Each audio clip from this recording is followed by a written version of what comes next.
Oral questions, questions orales. L'honorable député de Mégantic-l'Érable.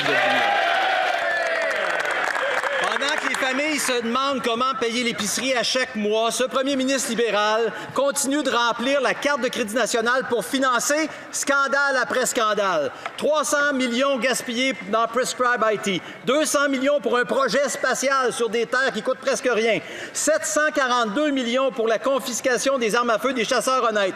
Résultat, Monsieur le Président, plus de coûts, plus de taxes, plus de dettes, plus d'inflation. L'essence a bondi de 28,6 %. L'épicerie continue d'étrangler les familles. Quand ce premier ministre libéral va-t-il arrêter ses budgets carte de crédit, Monsieur le Président? L'honorable leader du gouvernement à la Chambre.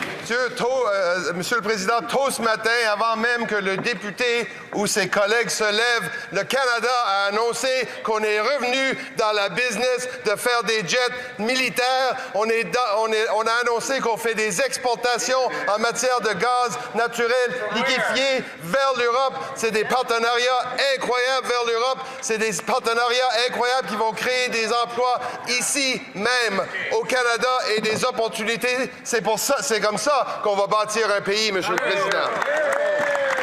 Député de Mégantic-l'Érable-Lotbinière. Monsieur le Président, comme les autres annonces des libéraux, les Canadiens vont vite se rendre compte que ce sont des illusions, Monsieur le Président. Chaque fois qu'ils font une annonce, Monsieur le Président, ça se réalise pas. Mais les familles canadiennes, elles travaillent de plus en plus fort. Mais pourquoi elles s'appauvrissent pareil? Pourquoi? Bien parce que ce gouvernement-là dépense sans compter l'argent des contribuables. L'inflation alimentaire, 3,8 %. Des familles consacrent maintenant, Monsieur le Président, plus de 100 % de leurs revenus pour se nourrir et se loger. Ce premier ministre libéral est un autre libéral coûteux. Est-ce qu'il va arrêter de dépenser sans compter pour ses petits amis et s'occuper du vrai monde, M. le Président? Honorable ministre de l'Industrie. Merci, M. le Président. En effet, mon collègue venait d'y faire référence. Bonne nouvelle aujourd'hui pour plus de 3 000 personnes qui vont avoir un emploi à cause du nouveau partenariat entre Sabre et Bombardier. En effet, nous allons enfin avoir un avion de surveillance non seulement pour le Canada et pour les Forces armées canadiennes, mais également pour le monde entier. Les Émirats arabes unis, la France, plusieurs autres pays à travers le temps sont intéressés d'acheter cet avion-là qui va être fait enfin au Canada par des Canadiens. L'honorable député de Long Range Mountains. Monsieur le Président, les politiques libérales coûteuses font augmenter l'inflation, ce qui force aux Canadiens de payer plus pour l'essence, la nourriture et leur loyer. Mais ne me croyez pas sur parole, les statistiques d'avril le prouvent, l'inflation est à la hausse, les prix de l'essence ont explosé et pourtant, le premier ministre libéral a dépensé 290 millions pour le scandale Prescribe IT, 200 millions de dollars pour la plateforme en gravier dans une circonscription libérale et 742 millions pour un programme désastreux de saisie d'armes à feu. Plus de coûts, plus de taxes, plus de dettes et plus d'argent sur la guerre de crédit national. Ce premier ministre n'est qu'un autre énième libéral coûteux et il n'a rien à montrer pour ce gaspillage. Quand va-t-il cesser? L'honorable leader du gouvernement à la Chambre, vous savez, ce dont ne parlent pas les Canadiens, ce que le chef d'opposition écrit pour cette collègue. Mais il parle du premier contrat à long terme pour le gaz naturel liquéfié sur la côte ouest en partenariat avec les peuples autochtones. Un partenariat qui va s'inscrire dans la durée, un partenariat conclu avec nos alliés et tout cela avant midi, Monsieur le Président. Donc, le premier accord conclu avec la Suède pour fabriquer des aéronefs militaires ici au Canada. Nous avons créé 3 000 emplois avant midi et nous venons tout juste de commencer. L'honorable député de Long Range Mountain. Monsieur le Président, les Canadiens ne veulent pas des paroles creuses, des promesses creuses. Le ministre peut détourner notre attention, mais le prix des loyers a explosé après des années de politique libérale coûteuse en matière de logement. Les prix des ressources énergétiques ont augmenté parce que l'identité du Parti libéral consiste à attaquer le secteur énergétique et les familles ordinaires. Avec ce premier ministre, les coûts augmentent, l'inflation augmente et c'est du pareil au même. Ce n'est qu'un énième libéral. Va-t-il finalement admettre que ce programme de taxation et de dépenses est un échec? Va-t-il cesser d'utiliser la carte de crise nationale et appuyer le plan des conservateurs pour que la vie au Canada plutôt devienne de nouveau abordable? L'honorable ministre des Pêches et Océans. J'ai des bonnes nouvelles pour ma collègue. Près d'1 milliard de dollars a été investi dans les ports de petits bateaux. Les commettants de ma collègue m'en ont parlé. Ils sont emballés à l'idée de cet investissement. Ils voient des débouchés que nous avons créés. J'invite ma collègue à parler à ses commettants. L'honorable député de York-Durham, de décrire un auditeur crédule, on leur disait qu'il y avait des terres marécageuses en Louisiane, mais maintenant on leur dit qu'on a une plateforme de gravier en Nouvelle-Écosse pour 200 millions de dollars. Ce faible coût, les libéraux tentent de bâtir une plateforme de lancement spatial, mais la construction coûtera 70 millions de dollars alors que la plateforme, ou plutôt la location de cette plateforme, ne coûte que 13 000 dollars. Pourquoi les Canadiens doivent-ils donc payer 200 millions de dollars pour cette plateforme? L'honorable ministre de la Défense nationale. Monsieur le Président, j'ai d'excellentes nouvelles. Aujourd'hui, nous avons annoncé que nous allons nous approvisionner en plateforme SAB. Cet investissement créa de nouveaux débouchés pour les travailleurs canadiens et nous projetons que cela créera 3 000 emplois dans le secteur de la défense et de l'aérospatiale canadien. Ce sera une ressource clé pour les Forces armées canadiennes pour améliorer la sécurité en Amérique du Nord.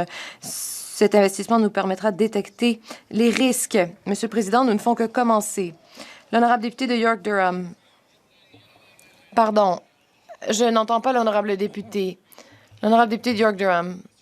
Monsieur le Président, mon collègue a supplié les libéraux d'avoir du respect pour leurs collègues et de répondre aux questions. Mais voilà l'essence de l'arnaque. Ce n'est que des illusions.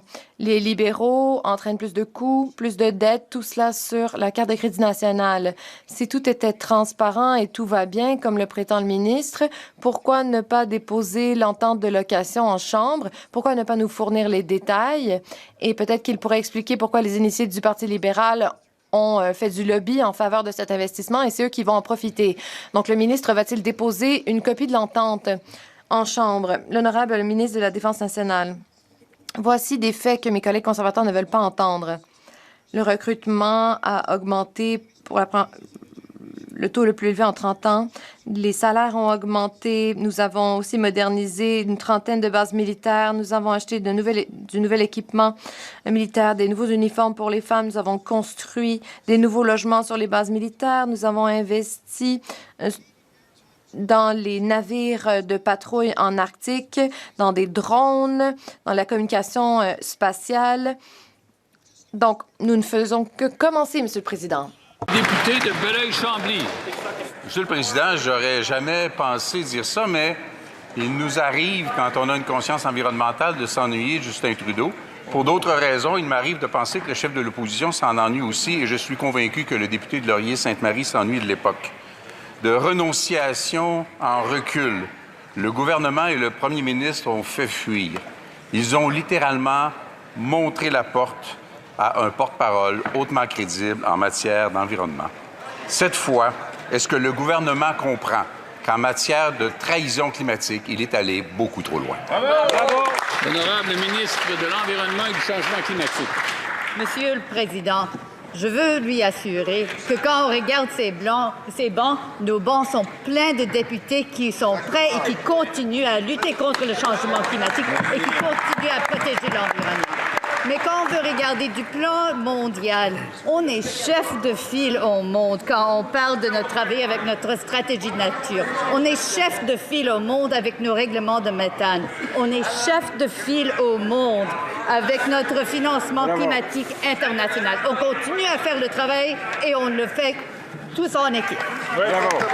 Honorable député de Belleuil-Chambly.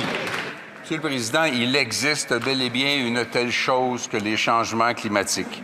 On peut lutter contre les effets des changements climatiques, mais pas en abandonnant la taxe carbone, pas en finançant de nouveaux oléoducs, pas en suspendant les évaluations environnementales et abandonnant les mesures de protection de la biodiversité, pas en abandonnant les plafonds d'émissions, pas en renonçant aux cibles de plafonnement des émissions. Est-ce que le gouvernement va éventuellement se mettre à écouter et corriger son énorme gaffe de trahison climatique? L'honorable ministre. Monsieur le Président, je ne vais pas prendre de leçons du chef du Bloc qui a fait des forages pour le pétrole dans les îles d'Anticosti. Mais si on va parler du travail qu'on fait, ici, on est chef de file au monde dans le travail qu'on fait. Quand on parle de la protection de la nature, on était en Colombie-Britannique où on a protégé un espace plus grand que l'île du Prince-Édouard. On continue à faire le travail. Avec la stratégie de nature, nous avons un réseau d'électricité, une des plus propres du monde, et maintenant, on va le doubler avec la stratégie d'électricité, et on va le faire avec Hydro-Québec et notre partenaire. On continue à faire le travail. L'honorable député de Belleuil-Chambly. Je rappellerai à la chef de file qu'il n'y a pas eu de forage à l'île d'Anticosti, point. Ensuite de ça, le député de Laurier-Sainte-Marie a tenté de modifier le gouvernement et le Canada de l'intérieur. Il a échoué, même si je salue son courage en de telles matières, et comme il l'a dit, il a eu peu ou pas d'impact sous le gouvernement de M. Carney.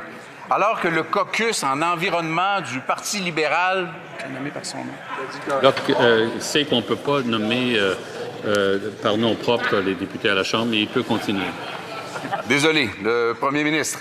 Alors que le caucus en environnement du Parti libéral du Canada dit notre job, c'est pas de parler d'environnement ou de protéger l'environnement, c'est de cautionner le premier ministre. Alors que le député de Laurier-Sainte-Marie est parti, existe-t-il encore une conscience environnementale dans ce gouvernement? L'honorable ministre de l'Environnement. Je vais répondre de nouveau, Monsieur le Président. Nous avons une équipe ici. Les bancs sont pleins de députés. On est unis à bâtir le Canada, à le bien construire, à protéger l'environnement et à lutter contre le changement climatique. Et ce qu'on voit, c'est avec la stratégie d'électricité, comme j'ai dit, nous avons un des réseaux d'électricité le plus propre du monde. Quand j'ai parlé avec Hydro-Québec, ils nous ont demandé comment est-ce qu'on peut les aider à mieux construire les réseaux d'électricité en province. Ça, c'est qu'est-ce qu'on va faire avec les crédits d'impôt d'investissement. C'est exactement qu'est-ce qu'ils en ont besoin pour faire assurer qu'on va continuer à lutter contre le changement climatique. The honourable member for Haldimand. L'honorable député de Haldimand-Norfolk. Monsieur le Président, on a promis aux Canadiens que la vie deviendrait plus abordable s'ils faisaient confiance à ce gouvernement libéral. Au lieu de cela, les familles sont de plus en plus endettées alors que le coût de tout augmente. Après des années de dépenses débridées, d'augmentation de l'inflation et davantage de dettes et de taxes, ce premier ministre libéral est encore plus coûteux que Justin Trudeau. Donc, comment le gouvernement libéral peut-il justifier le fait de dépenser 90 milliards de dollars, ce qui représente une somme plus élevée que leur déficit sur le bourbier de rail Alto? L'honorable secrétaire d'État pour les institutions financières. Monsieur le Président, les Canadiens en ont marre des podcasts, des vidéos d'entraînement de la part des députés d'opposition. De ce côté-ci de la Chambre, nous allons bâtir l'économie la plus forte du G7. À l'étranger, nous concluons des ententes commerciales qui attirent des milliards de dollars d'investissement ici au Canada. Ici à la maison, nous réduisons les taxes et les impôts. Il faut lâcher les haltères et nous aider à bâtir un Canada fort. Je demande aux députés de se retenir, de se provoquer les uns les autres. L'honorable député de Haldimand-Norfolk. Monsieur le Président, des Canadiens désespérés me disent être frustrés de voir que ce gouvernement libéral priorise des projets qui ne représentent que du gaspillage plutôt que de prioriser les besoins des familles. Dans ma circonscription, les gens sont écrasés par le coût de l'essence, de l'épicerie et des besoins de base. Ils choisissent de payer leurs factures plutôt que de se nourrir à leur faim. Maintenant, le gouvernement veut dépenser 90 milliards de dollars sur une voie ferroviaire que la plupart des habitants de ce pays n'utiliseront jamais, alors que les Canadiens font la file devant les banques alimentaires pour pouvoir survivre. Donc, j'aimerais savoir quel ami du Parti libéral s'enrichira grâce à ce projet. Je ne peux pas y répondre, mais l'honorable ministre de l'Emploi et des Familles va pouvoir répondre. Les commettants dans ma circonscription me parlent du fait que le régime de soins dentaires a changé leur vie. Des gens qui n'ont jamais pu aller chez le dentiste et qui n'étaient pas couverts par les assurances dentaires ont pour la première fois pu aller voir un dentiste. Des gens avec de jeunes enfants qui n'avaient eux non plus pas pu avoir accès aux soins dentaires sont maintenant couverts par ce régime. Parlons aussi des services de garde d'enfants. Des millions d'enfants bénéficient de ces services de garde à faible coût. Les provinces et les familles économisent 13 000 $ par enfant. Et mes collègues conservateurs ont voté contre ces mesures. L'honorable député de Newmarket-Aurora. Les Canadiens ont appris que les services de restauration des aéronefs pour le premier ministre ont coûté 195 000 $ aux contribuables pour 3 voyages. Des filets de saumon écossais, du bœuf sauté avec une sauce crémeuse de renommée mondiale et un dessert de luxe, les tartelettes au beurre normande. Chaque dollar que le premier ministre a dépensé sur son palais élite a été volé aux Canadiens qui travaillent fort. Ce premier ministre entraîne davantage de coûts, de taxes, de dettes et dépense plus sur la carte de crédit nationale. Va-t-il éliminer la grande gastronomie à bord d'avion et réduire ses dépenses inflationnistes pour que les Canadiens puissent se payer à manger? L'honorable leader du gouvernement à la Chambre. Monsieur le Président, lorsque le premier ministre voyage, vous savez quoi? Il ramène des emplois, des investissements, des débouchés pour les Autochtones, pour qu'ils puissent participer aux projets nationaux. Il ramène des innovations technologiques, l'expertise, des avantages industriels et militaires. Donc oui, le premier ministre voyage, bien entendu, mais il rapporte des emplois, des investissements et des ressources énergétiques au Canada. L'honorable député de Newmarket Aurora. Donc, ce que le député dit, c'est que 195 000 $ pour du steak et des grands crus, c'est nécessaire pour que le premier ministre fasse ce qu'il a à faire. Eh bien, c'est une honte. En avril, les Canadiens ont pu voir que le prix de l'essence a augmenté de 28 % le prix des aliments a augmenté de 3,5 % et les frais d'hydro de 20 % À un moment comme celui-ci, les Canadiens s'attendent à une rigueur budgétaire parce que pour eux, la nourriture et le logement grugent 120 % de leurs revenus. Donc, si le premier ministre veut vraiment manger des tartelettes au beurre de luxe de la Normandie, ne peut-il pas les payer avec sa propre carte de crédit plutôt qu'avec la carte de crédit nationale aux frais des contribuables?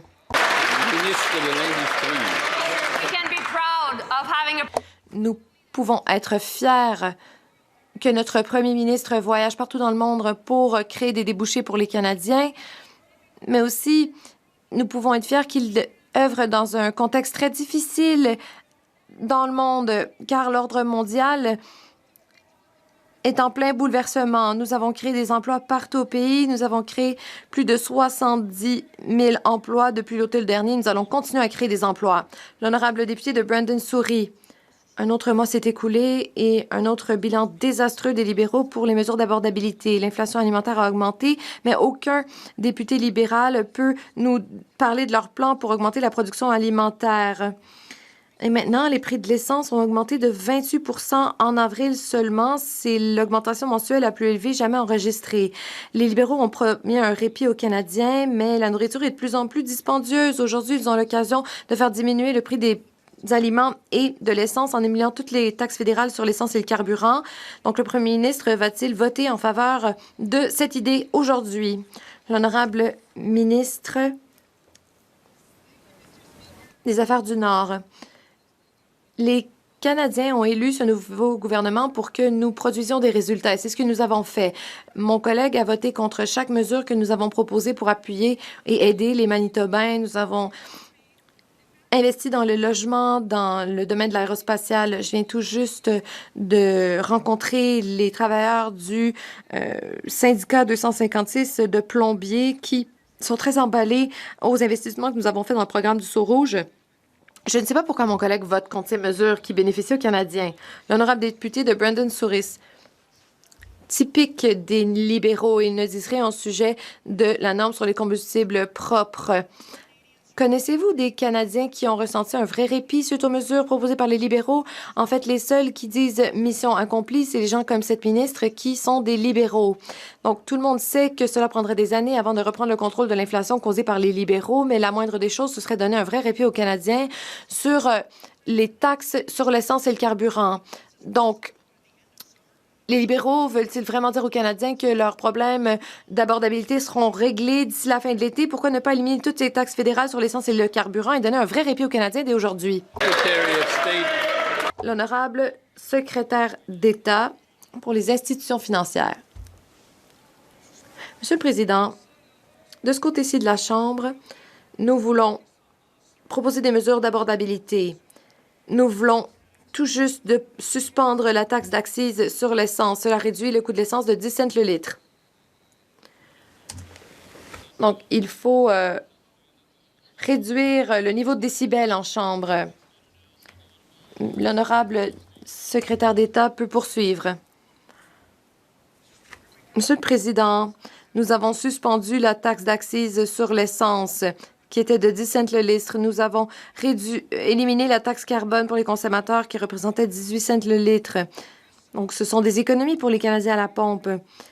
Mais les conservateurs continuent de voter contre les mesures qui visent à rendre la vie plus abordable pour les Canadiens. Nous allons continuer à tenter de rendre la vie plus abordable pour les Canadiens de ce côté-ci de la Chambre. L'honorable député de Windsor-Ouest. Monsieur le Président, les familles de Windsor en ont marre des échecs du gouvernement libéral. Ils payent 30 cents de plus par litre d'essence que les gens de l'autre côté de la rivière à Détroit. Ce premier ministre est tout comme son prédécesseur. Il coûte très cher aux contribuables et il n'a rien à montrer pour ses dépenses. Tout ce qu'il nous offre, c'est une augmentation des coûts, des taxes et de la dette. Et il dépense avec la carte de crédit national. Les conservateurs ont un vrai plan. Les familles canadiennes veulent du répit. Nous devons le leur donner en éliminant toutes les taxes fédérales sur l'essence et le carburant pendant toute une année. Quand ce gouvernement libéral va-t-il offrir ce répit aux Canadiens? L'honorable secrétaire d'État pour les travailleurs. Mon collègue sait très bien que nous avons mis en œuvre des mesures pour aider les Canadiens, les gens de Windsor. Et mon collègue a voté contre chacune d'entre elles. Nous savons que c'est le moment d'investir et de bâtir. Et c'est ce que fait le Canada. Nous avons annoncé la première entente de gaz naturel liquéfié avec l'Europe qui attirera 30 milliards de dollars d'investissement. Nous avons des projets de minéraux essentiels au Québec et nous avons investi en infrastructures dans les prairies. Nous avons investi de par le pays. Honorable député de Belleuil-Chambly. Dans sa grande compréhension du Québec, après avoir dit il y a quelques mois que la bataille des plaines d'Abraham était une séance de câlins, le premier ministre nous dit hier de façon très claire que pour lui, la majorité sur les enjeux liés à la souveraineté, la majorité de 50 plus 1, ce n'est pas clair. Je comprends donc qu'il faut commencer par annuler le référendum de 1995 et le reprendre. Cette fois, clairement, il aurait dû se mêler de ses affaires et l'Assemblée nationale du Québec le lui a rappelé avec une motion unanime. Il y a à peu près 170 députés libéraux ici, puis à peu près une quarantaine du Québec. Je veux savoir si les députés québécois... Tout le temps. L'honorable ministre responsable du commerce Canada-États-Unis. Monsieur le Président, je peux peut-être aider le chef du Bloc. Je pense que je savais sa question. La réponse sera la même que plus tôt cette semaine. Je comprends que le Bloc sont des experts à chercher la chicane, la division, des controverses où il n'existe pas. Monsieur le Président, nous sommes foncièrement tournés, comme mes collègues viennent tout juste de dire, sur des enjeux qui sont importants pour les Québécois et tous les Canadiens. Nous cherchons à travailler avec le gouvernement du Québec, avec des entreprises et des travailleurs du Québec, comme partout au Canada. Ça demeure notre priorité. Et, Monsieur le Président, ça va bien. L'honorable député de Belleuil-Chambly. Unanimement, l'Assemblée nationale n'a pas partagé ce point de vue. Vous savez, il y a des gens qui sont pour la souveraineté. Il y a des gens qui disent peut-être. Il y a des gens qui disent plus tard. Il y a des gens qui disent non. Mais tous les Québécois sont convaincus qu'ils ont le droit de prendre leurs propres décisions. 30 ans après les magouilles référendaires, est-ce que le premier ministre et le gouvernement disent aux Québécois qu'ils ne doivent pas se fier sur Ottawa pour défendre la démocratie, pour défendre leurs droits, mais qu'ils ne peuvent se fier exclusivement que sur leur propre volonté comme Québécois? L'honorable ministre. Monsieur le Président, on comprend encore une fois que le Bloc cherche des divisions ou des controverses où il n'y en a pas. Le chef du Bloc sait très bien, Monsieur le Président, parce qu'on travaille avec nos collègues du Bloc, comme tous les parlementaires, afin de trouver les solutions, par exemple, contre la menace tarifaire des États-Unis, d'appuyer des entreprises et des travailleurs partout au Canada qui font face à des menaces tarifaires totalement pas justifiées. On va continuer, Monsieur le Président, de faire ce travail-là et j'ai bien hâte que le Bloc embarque avec nous sur ces enjeux importants pour le Québec. Exactement. L'honorable député de Bellechasse, les Échemins-Lévis. Monsieur le Président, la détresse alimentaire, elle est réelle. Dans ma région de Chaudière-Appalaches, la demande explose. Un organisme d'aide alimentaire a vu le nombre de dépannages bondir de 66 % en seulement 3 ans. La situation est si critique que certains organismes, Monsieur le Président, devront bientôt resserrer leurs critères d'admissibilité et malheureusement refuser des demandes et des familles. Ces augmentations sont causées, vous le savez, par les politiques coûteuses de ce gouvernement. Quand ce premier ministre libéral va-t-il enfin permettre aux Canadiens de payer leurs factures et de nourrir adéquatement leurs familles, Monsieur le Président? L'honorable secrétaire parlementaire du ministre de l'Identité et de la Culture canadienne. Merci, Monsieur le Président. J'ai énormément de respect pour ma collègue. On siège ensemble sur un comité et nos échanges sont toujours passionnants. Où je suis perplexe quant à ces interventions en Chambre, c'est que j'ai l'impression qu'il y a un décalage entre ce qu'elle défend en comité et ce qu'elle réclame en Chambre. Cette personne est toujours très enclin à soutenir les organismes communautaires, à soutenir les familles, les femmes, beaucoup, évidemment en priorité. Et c'est pas ce que j'entends une fois rendue dans cet espace. Bravo.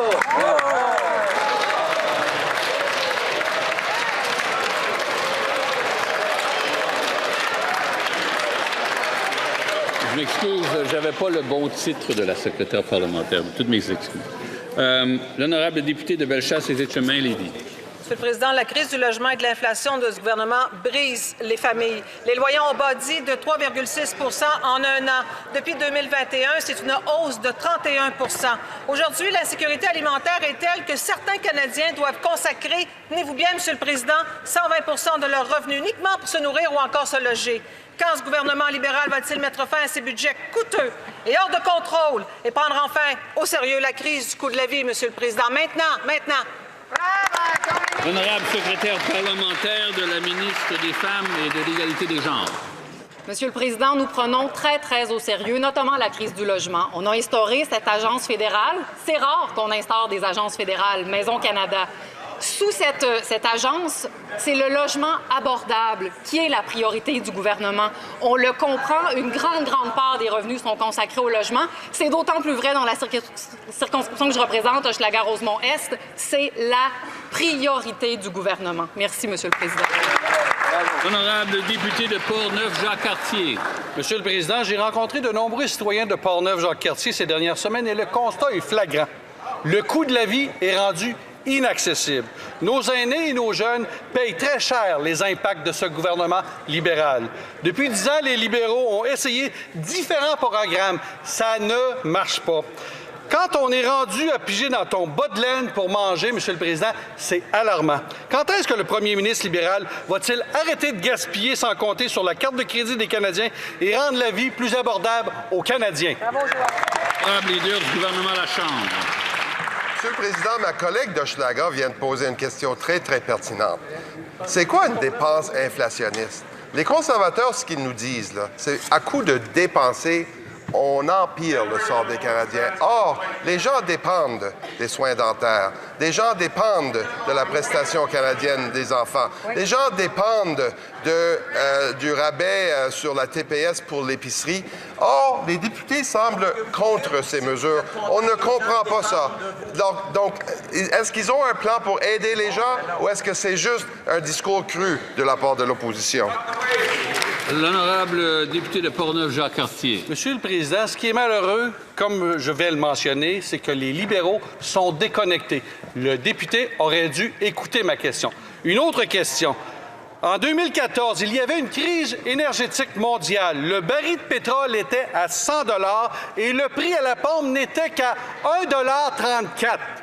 C'est l'époque du gouvernement Harper. Aujourd'hui, même prix pour le baril de pétrole, mais l'essence coûte 40 cents de plus par litre. C'est le résultat des politiques libérales. Est-ce que le premier ministre libéral peut prendre le taureau par les cornes et mettre en place des mesures pour que les Canadiens... L'honorable ministre des Finances. Monsieur le Président, on ne va prendre aucune leçon de ces conservateurs-là, Monsieur le Président. Au lieu de se lever et de poser la même question depuis le début de la semaine, Monsieur le Président, mon collègue pour qui j'ai du respect devrait plutôt se lever debout pour voter pour la loi C-30, Monsieur le Président. Exactement. Une loi qui va mettre plus d'argent dans les poches de 12 millions de Canadiens et Canadiennes. Et je connais des gens à Portneuf qui vont être contents, Monsieur le Président. Alors, de Portneuf-Jacques-Cartier. Je sais qu'ils écoutent aujourd'hui et ils s'attendent que leurs députés se tiennent debout pour eux au moment où ils ont besoin d'aide, Monsieur le Président. Le député de Chicoutimi, le Fjord. Monsieur le Président, les libéraux nous sortent n'importe quelle statistique pour nous faire croire que ça va bien. Pourtant, c'est toujours la même chose, hein? Plus de coûts, plus de taxes, plus de dettes, plus de dépenses à la carte de crédit.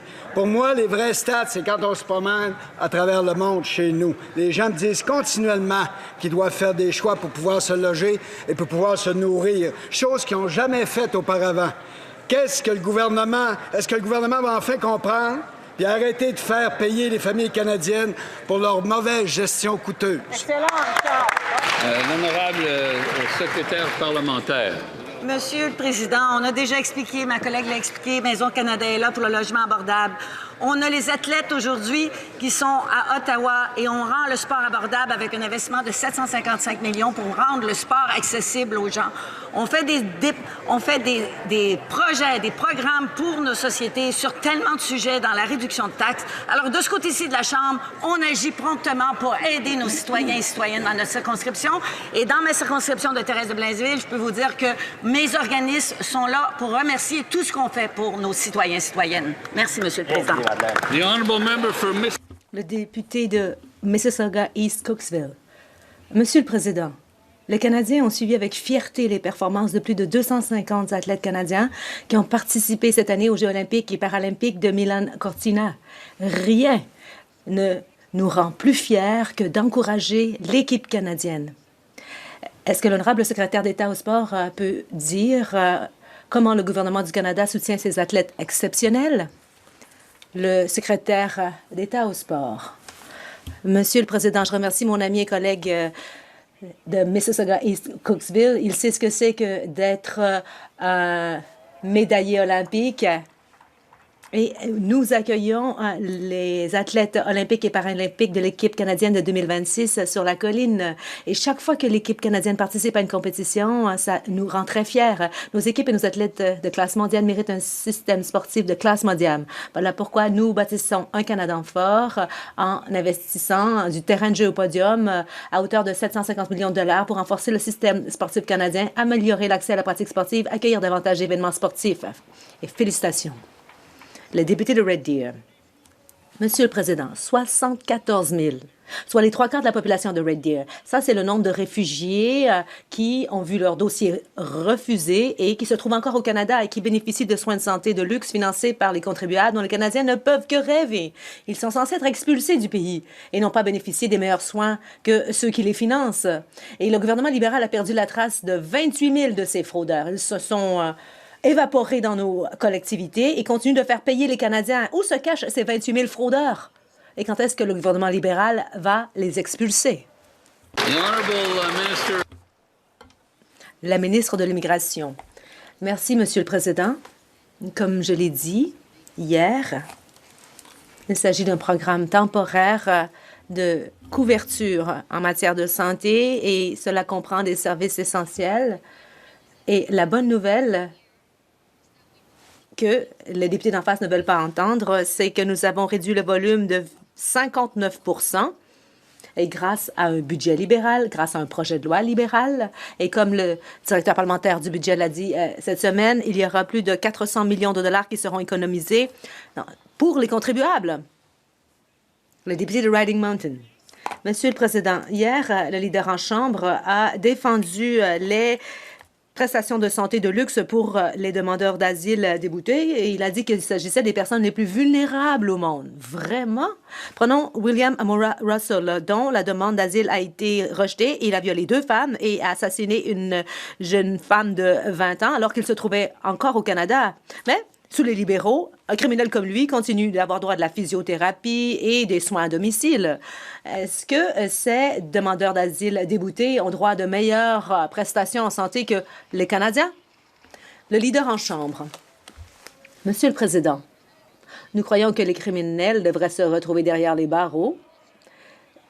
Et nous, à l'ordre.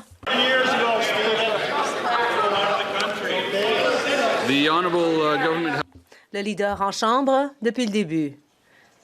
Monsieur le Président, nous croyons que les criminels devraient se retrouvés derrière les barreaux et la loi devrait s'appliquer pleinement dans leur cas.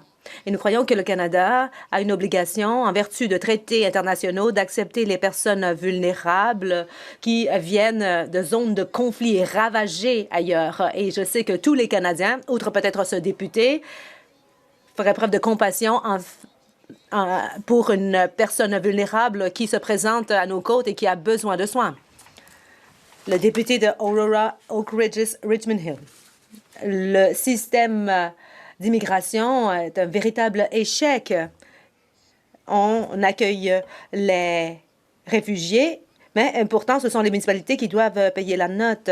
Il y a 74 000 demandes qui ont été déboutées, mais ces personnes ont encore droit à des prestations de santé. Après un an, le système d'immigration de ce premier ministre n'est pas mieux que celui sous Justin Trudeau. Va-t-il admettre que les politiques de Justin Trudeau ne fonctionnent pas et pourquoi ne pas expulser ceux dont la demande a été rejetée? La ministre de l'Immigration. Merci, Monsieur le Président. Bon, je connais ce député, j'ai le plus grand respect pour lui. Et il sait que je suis là pour gérer le dossier de l'immigration de façon responsable et de renforcer nos localités rurales. C'est exactement ce que nous faisons. Il y a une baisse de 59 % des demandes d'asile et le directeur parlementaire du budget l'a confirmé. Et c'est grâce aux mesures que nous avons mises en place, qu'il s'agisse du projet de loi C-12 ou des copaiements, nous allons réduire la note de 400 millions de dollars par année. Nous allons continuer de protéger ceux qui ont besoin de protection. La députée de Calgary-Nose Hill. Monsieur le Président, un ressortissant étranger qui est ici avec un visa étranger a organisé un grand vol dans un magasin à 14 reprises. Et en vertu du code criminel, il pourrait s'exposer à 10 ans d'emprisonnement et cette personne aurait dû être déportée, mais cela n'a pas été le cas. Le juge a donné une peine assez douce, c'est-à-dire l'assignation en résidence pour éviter la déportation. Il faudrait faire en sorte que les criminels n'aient pas droit à des peines plus laxistes lorsqu'ils sont ressortissants étrangers. Comment se fait-il que ce soit le cas? La ministre de l'Immigration. La députée sait très bien qu'il n'y a rien dans la loi sur l'immigration qui permette à un juge de prononcer des peines moins dures et nous savons que les ressortissants étrangers ne peuvent commettre des crimes ici en toute impunité, et qu'il s'agisse de demandeurs d'asile ou non. Nous avons mis en place des mesures et des projets de loi sur la criminalité. On s'attend à ce qu'au cours des quelques prochaines semaines, à l'ordre, la députée de Calgary-Nose Hill. Eh bien, la ministre a raison. Il n'y a rien dans le code criminel qui prévoit cela. Voilà pourquoi nous avons déposé un projet de loi pour qu'il y ait des mesures à cet égard dans le code criminel. La ministre aurait eu l'occasion d'exercer une influence auprès du ministre de la Justice pour régler ce problème chaotique qu'elle a elle-même créé. Eh bien, elle n'a pas saisi cette occasion. Alors, en ce moment, cette pratique désastreuse se poursuit et c'est en raison des politiques que les libéraux ont mis en place depuis des années. Il faut qu'il y ait des peines minimales qui soient appliquées pour quiconque au pays. Et si l'on ne suit pas cette règle, alors on érode l'identité nationale. Pourquoi ne le comprennent-ils pas? Le ministre de la Justice. Monsieur le Président, la députée a soulevé un problème qui prévaut au Canada depuis un certain nombre d'années. Elle devrait savoir que la Cour suprême du Canada, en 2013, a rendu une décision à cet égard. Et, Monsieur le Président, elle doit comprendre qu'à ce moment-là, elle siégeait au cabinet. Elle n'a absolument rien fait à cet égard. Monsieur le Président, nous sommes sur le point de lancer l'une des plus grandes réformes du Code criminel qui sera sans précédent depuis des générations. Et si on commet un crime grave, on s'expose à une peine grave. Et cela peut comprendre la déportation. Le député de Kamloops, Thompson, Nicolas. Monsieur le Président, le premier ministre a dit que Beijing était la menace à la sécurité du Canada qui soit la plus grande, mais il a signé un protocole d'entente avec la Chine communiste relativement aux questions de sécurité. Alors moi, j'ai voulu jeter un œil sur ce protocole d'entente et ça fait 5 mois que je le réclame. Le ministre et le premier ministre ont refusé de rendre public ce protocole d'entente. Quand est-ce que ce protocole d'entente va être rendu public? Le ministre de la Sécurité publique. Monsieur le Président, soyons clairs. Le Canada a signé un protocole d'entente avec la Chine pour lutter contre la criminalité et ces protocoles existent depuis 2010 sous diverses formes. Cela n'a jamais été rendu public parce que cela pourrait mener à rendre public des documents de sécurité nationale et miner le travail des organismes d'application de la loi nationale. Et nous allons continuer de lutter contre la criminalité transnationale et protéger les Canadiens. Le Canada s'appuiera toujours sur 3 principes: la primauté du droit, la protection des Canadiens et la défense de... À l'ordre. Le député de Kamloops, Thompson Nicolas. Monsieur le Président, le ministre veut parler de ce qui s'est passé auparavant. Eh bien, le premier ministre, auparavant, a dit que Beijing était la menace la plus grande à la sécurité du Canada. Et plus tard, il se met à signer un protocole d'entente avec ce même pays en matière de sécurité. Et comment se fait-il que le premier ministre n'est pas prêt à jeter la lumière sur le protocole d'entente? Les libéraux ne veulent pas informer les Canadiens du contenu de ce protocole d'entente. Pourquoi ne pas le faire? Vont-ils le faire, oui ou non? Le ministre de la Sécurité publique. Monsieur le Président, je vais réitérer ce que je viens de dire. Il y a déjà un accord qui a été signé avec la Chine depuis 2010 et il s'agit d'une toute dernière mouture. Et l'opposition était au pouvoir à ce moment-là. Nous allons continuer de collaborer avec les organismes d'application de la loi et nos partenaires internationaux pour assurer la sécurité des Canadiens. Nous sommes un pays où la primauté du droit prévaut et nous allons continuer de protéger les Canadiens et défendre la sécurité et la souveraineté du Canada. Monsieur le Président, il y a 1 an, les Canadiens ne se sentaient pas en sécurité dans leur propre quartier. Et puis 1 an plus tard, sous ce gouvernement libéral, les Canadiens ont peur dans leur propre domicile. Ils se font attaquer chez eux. Une personne s'est fait attaquer pendant qu'elle dormait et une personne aînée s'est fait attaquer dans sa voiture et une femme aussi s'est fait attaquer par un étranger qui s'est introduit par infraction dans sa maison. Voilà ce qui se passe lorsqu'on ne garde pas les criminels derrière les barreaux. La situation doit-elle empirer encore plus avant que les libéraux n'interviennent, car ils n'assurent pas la sécurité des Canadiens dans leur propre domicile? La secrétaire d'État à la lutte à la criminalité. Monsieur le Président, nous travaillons très fort en présentant tout un nombre de projets de loi, c'est-à-dire 8 projets de loi pour s'attaquer à ces problèmes, pour assurer la sécurité publique. Il y aura davantage de changements qui seront présentés au code criminel, beaucoup plus que jamais dans l'histoire. Mais il faut aussi que les provinces fassent leur part. Ce qu'on a entendu dire, c'est qu'il y a beaucoup de procureurs de la Couronne qui rejettent les chefs d'accusation et il y a aussi des prisonniers qui sont mis en liberté par accident. Alors, il faut aussi que les provinces travaillent de leur côté. La députée de Cambridge. Monsieur le Président, la ministre libérale a dit aux Canadiens qu'il faudrait qu'ils se sentent beaucoup plus en sécurité parce qu'ils proposent une mesure d'emplâtre pour un problème qu'ils ont eux-mêmes créé. Les Canadiens ont besoin de se sentir en sécurité dans leur propre maison. Les lois laxistes des libéraux ont fait en sorte que les criminels sont libérés rapidement et peuvent récidiver. Tout cela parce que le système ne cesse de les libérer. Et de plus, ils deviennent de plus en plus audacieux parce qu'ils savent qu'ils peuvent commettre leurs crimes en toute impunité et qu'il n'y aura pas de conséquences. Mais c'est un véritable échec de la part des libéraux. C'est inutile. C'est comme mettre une porte patio sur un sous-marin. Alors, quand est-ce qu'ils vont commencer à protéger les Canadiens? La secrétaire d'État à la lutte à la criminalité. Monsieur le Président, nous renforçons les pénalités et nous donnons aux organismes d'application de la loi les outils nécessaires pour attraper les criminels. La semaine dernière, la police régionale de Peel a arrêté 65 personnes qui étaient rattachés au crime organisé. Ces personnes s'en prenaient aux petites entreprises. Donc, plus de 65 personnes ont été arrêtées. Donc, nous travaillons pour faire en sorte que les lois sur la mise en liberté sous caution sont renforcées. Mais vous savez qui jette des obstacles dans notre chemin? Les conservateurs. Un peu partout au pays, les forces de l'ordre nous disent qu'ils ont besoin des outils prévus dans le projet de loi C-22 et à l'ordre, Rivière-des-Mille-Îles. Merci, Monsieur le Président. Les Canadiens et les Canadiennes ont regardé avec fierté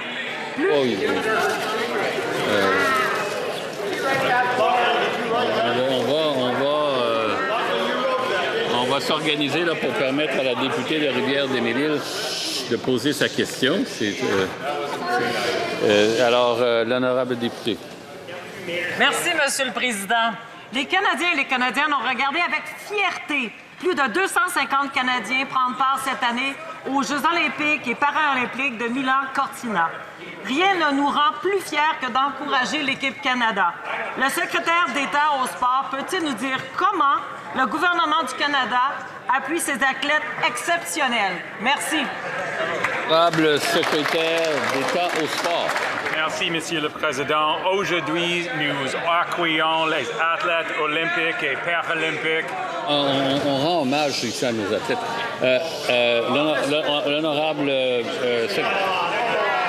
L'honorable secrétaire d'État au sport peut recommencer au début. Merci, Monsieur le Président. Aujourd'hui, nous accueillons les athlètes olympiques et paralympiques de l'équipe Canada de 2026. Ces membres représentent notre pays et portant les feuilles d'arabe. Nous ne pourrions être plus fiers. Nos équipes et nos athlètes de calibre mondial méritent un système sportif de calibre mondial aussi. Nous bâtissons un Canada fort de terrain aux Jeux de podium en investissant plus de 750 millions de dollars pour renforcer le système sportif canadien. Félicitations à toute l'équipe Canada. Allez, Canada, allez!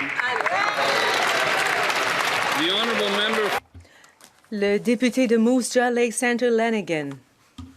Monsieur le Président,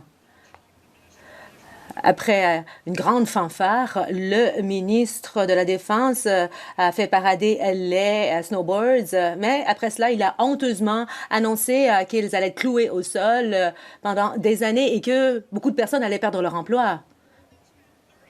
On a dépensé 30 millions de dollars pour les garder en vol et puis c'est la même personne maintenant qui les cloue au sol. Il y a des ingénieurs qui ont inspecté les jets et ont dit qu'ils pouvaient être utilisés encore jusqu'en 2030. N'a-t-on jamais demandé si l'équipe était en mesure de continuer de voler jusqu'en 2030? Le ministre de la Défense nationale. Monsieur le Président, nous avons pris des mesures pour faire en sorte que les Canadiens puissent... À l'ordre. Le député de Leuven devrait permettre au ministre de répondre à la question. Le ministre, depuis le début. Monsieur le Président, notre gouvernement prend des mesures pour faire en sorte que les Canadiens puissent continuer de profiter de la formation de 9 aéronefs pendant des générations à venir. Et le député le sait. Alors, au lieu de brandir des épouvantails à moineaux, pourquoi ne pas parler du Pilates C-21 qui pourront servir les snowboards à l'avenir et qu'il y aura aussi une formation qui s'y rattachera et tout cela aura lieu à Moose Jaw en Saskatchewan et ce sera opérationnel d'ici la fin des années 2030. Nous allons lancer le processus d'approvisionnement rapidement. Le député de Moose Jaw Lake Center Lanigan. S'ils peuvent voler cette année, pourquoi pas ne pas voler l'année prochaine? Ça a pris tant de temps pour signer le contrat de CF35, puis maintenant, le contrat fait l'objet d'une révision et puis il y a un retard. Si on suit la même chronologie pour les snowboards, cela va aller jusque dans au moins 10 ans. On doit remplacer ces jets et l'annonce du ministre n'est pas logique. Qui a pris la décision de ne pas choisir des jets? Le ministre de la Défense nationale. Monsieur le Président, ce que nous n'allons pas faire de notre côté de la Chambre, c'est de suivre ce qui est recommandé dans les sites de médias sociaux. Nous écoutons les experts plutôt Et c'est exactement ce que nous avons fait. Nous procédons à une modernisation et nous sommes fermement résolus à ce qu'il y ait des spectacles à l'avenir pour poursuivre l'héritage des Snowbirds. Les Canadiens et un peu partout en Amérique du Nord, on a bien hâte de voir cette formation de 9 aéronefs pendant des générations à venir et nous allons suivre un plan remarquable de remplacement. Le député de Swift Current Grasslands Kindersley. Monsieur le Président, parlons de développement rural. Le seul député de la Saskatchewan qui a à l'ordre.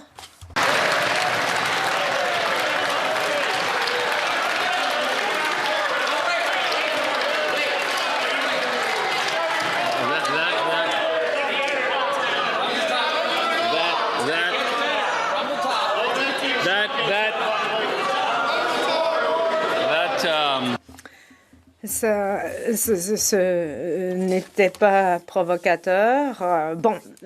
Depuis le début, le secrétaire d'État au développement rural, c'est le seul député libéral de la Saskatchewan, a dit que le fait de clouer au sol les Snowbirds et la perte de 80 emplois, que c'était une nouvelle joyeuse. Mais n'oublions pas qu'il a déjà été ministre néo-démocrate au provincial, qu'il a déjà travaillé au municipal, mais ce n'est pas étonnant. Il a détruit toute une génération et les Snowbirds sont un symbole du Canada. Alors pourquoi ne pas respecter la promesse de garder ce symbole national en plein vol?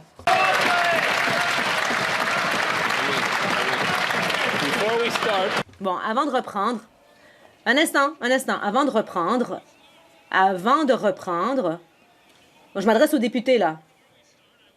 Avant de reprendre, je tiens à rappeler aux députés de s'adresser à la présidence. Monsieur le Président, il y aura davantage de libéraux en Saskatchewan. Ça s'en vient.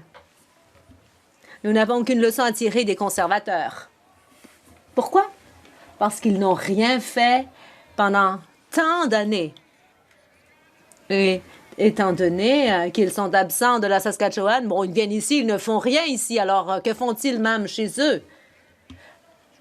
Nous avons atteint un record de 8,4 milliards de dollars pour ce qui est des revenus agricoles en Saskatchewan. Alors, nous n'avons aucune leçon à tirer de... À l'ordre. Je n'ai jamais habité en Saskatchewan et je ne suis jamais partie de là. Bon, c'est une très belle province, mais je n'ai jamais habité en Saskatchewan et je ne suis jamais partie de la Saskatchewan. Le député de Cardigan. Monsieur le Président, bon, c'est difficile de faire suite à mon collègue. Les changements climatiques continuent d'accroître la fréquence et la gravité des situations d'urgence, comme les inondations, les feux de forêt, les tempêtes. Il est donc essentiel que les communautés autochtones soient reconnues comme des partenaires à part entière dans les efforts de préparation et d'intervention en cas d'urgence pour assurer la sécurité des Canadiens. La ministre des Services aux Autochtones peut-elle informer la Chambre de l'accord historique signé avec la Première Nation Abegwit et le gouvernement de l'île du Prince-Édouard pour faire progresser les approches menées par les Autochtones en matière de gestion des urgences et de résilience? La ministre des Services aux Autochtones. Merci, Monsieur le Président. Je remercie l'honorable député de sa question. Nous venons de signer un accord historique multilatéral, et c'est le premier du genre, en matière de gestion des urgences entre la Première Nation d'Abegwit et le gouvernement de l'île du Prince-Édouard et nous-mêmes. Je remercie le chef d'avoir organisé cette activité, cette signature très importante. L'accord va renforcer la planification, la préparation et la coordination d'une manière adaptée à la région, culturellement appropriée et qui répondra aux besoins de la communauté. En travaillant en partenariat avec les Autochtones et...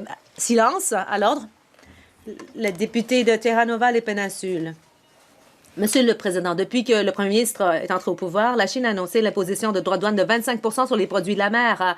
Et quelques mois plus tard, j'étais assis ici même à regarder ces libéraux se vanter d'avoir bradé notre industrie automobile pour sauver l'industrie des fruits de mer. Mais cet accord ne concernait que 2 espèces. Les autres produits de la mer, y compris le concombre de mer, sont toujours soumis à des droits de douane de 25 %. Le premier ministre se rendra-t-il OK, parler aux Canadiens dont les emplois sont à risque et justifier cet accord louche. Monsieur le Président, je tiens à rassurer le député du fait que je m'entretiens souvent avec les pêcheurs, que ce soit ici à Ottawa ou ailleurs au pays. Je rencontre aussi des ambassadeurs pour faire comprendre que nous devons faire pénétrer sur les autres marchés nos fruits de mer. Et j'ai une question pour le député. Va-t-il appuyer notre investissement pour les ports pour petits bateaux qui est en appui à cette industrie? Je vais regarder de quel côté il va voter. La députée de Saanich Gulf Islands. Merci, Monsieur le Président. Plus tard cet après-midi, nous allons entendre le député de Laurier-Sainte-Marie s'adresser à la Chambre une toute dernière fois. Je le salue. Voilà un homme intègre. Voilà un homme courageux. J'ai une question pour la ministre de l'Environnement. Va-t-elle trouver le même courage pour lutter contre les changements climatiques? Va-t-elle trouver le courage pour lutter pour notre avenir? La ministre de l'Environnement. Monsieur le Président, je tiens à rassurer la Chambre et tous les Canadiens du fait que toute mon équipe, tout le caucus libéral, nous luttons tous les jours contre le changement climatique et nous nous battons pour mettre en place des politiques qui vont faire progresser le dossier et qui fonctionneront. Nous protégeons la nature, nous protégeons l'environnement, nous prenons des mesures. Nous allons continuer de le faire parce que nous savons que c'est ce qu'il faut pour bâtir un Canada fort. Je souhaite attirer l'attention des députés sur la présence dans la tribune de 3 délégations. Des parlementaires du Commonwealth accueillis par la section canadienne de l'Association parlementaire du Commonwealth et Andrew Parsons, président du Comité international paralympique, et les lauréats du prix humanitaire Terry Fox 2026.